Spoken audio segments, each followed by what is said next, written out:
भाई देखा ये बाघी के धरती माटी से आप दिनेश भैया के कुमलकर से बड़ा प्रोग्राम बोली है। भाई के चरण में कोटि कोटि प्रणाम है।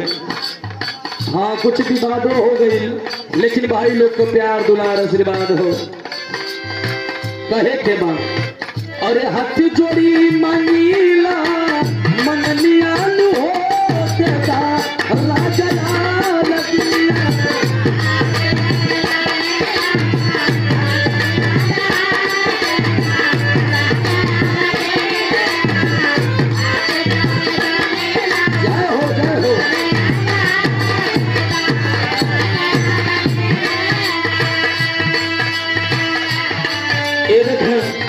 ये बंद हो गए चिनार के धरती माटी से।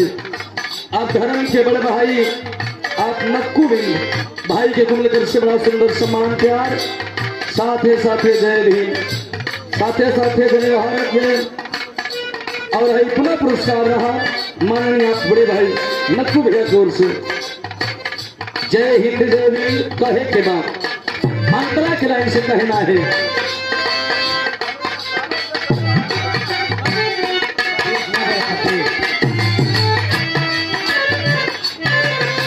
माई का बड़ाई कर रहल बाकी माई हो कहीं माई काली कहीं